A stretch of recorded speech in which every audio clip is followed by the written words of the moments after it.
So how do you address or how do you remove the plagiarized areas in your work?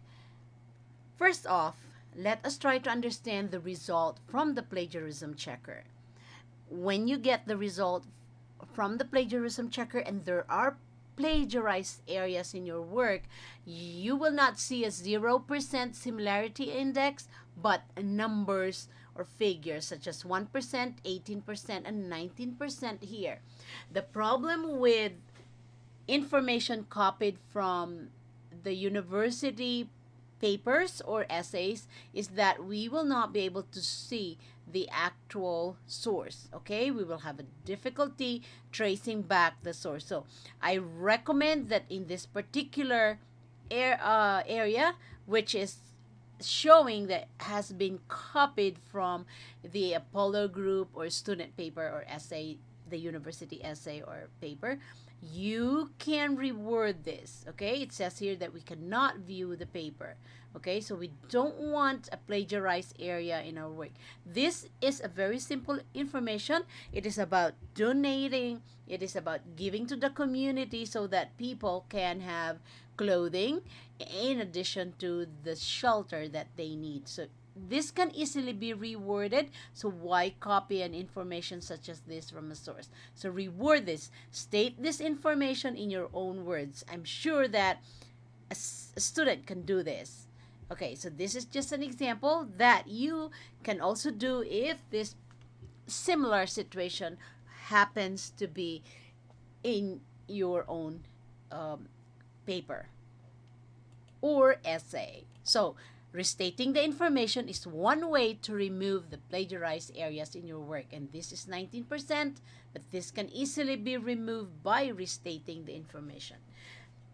Have confidence in your ideas, have confidence in your thoughts. Okay, so now let's move on to the next plagiarized work. This is pink, and the pink code appears right here. This is another huge chunk. It is 18%. And what you can do, since this is a very long information, understand the information.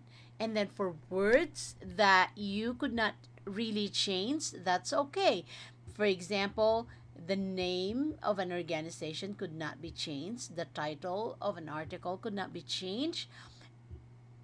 You can use them, but make sure that the huge chunk of this information are stated in your own words. Understand the information, state the information into your own words, and if there are phrases and statements that you cannot change, enclose them in quotation marks. How do we enclose information in quotation marks? Let me show you how that is done. This is an example of a statement that is enclosed in quotation mark. This is an open quotation mark and this is a closed quotation mark. You can see this from your computer keys and it is right above the key for the comma.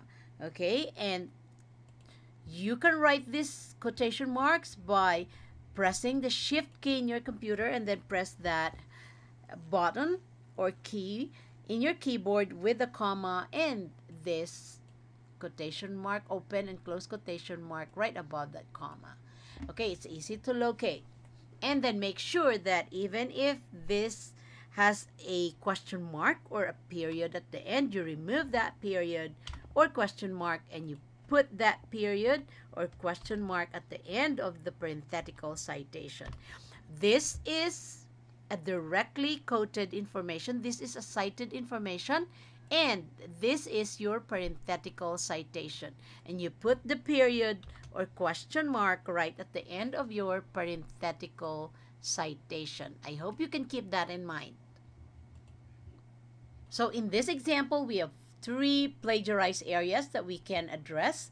And in this particular instance, this short one can be enclosed in quotation marks. Okay, this is very short and you don't have to change the words here, but enclose these phrases in quotation marks. And you can do this separately, enclose this in quotation marks, and then enclose this also in quotation marks. The year, you don't have to worry. You may Okay, start the quotation marks right here from experience and then year.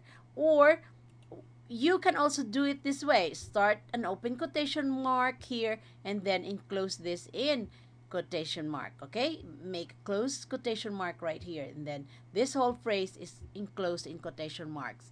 So I hope that you can do that in your own plagiarism checker result. Call me or post a note for me if you still need some more guidance.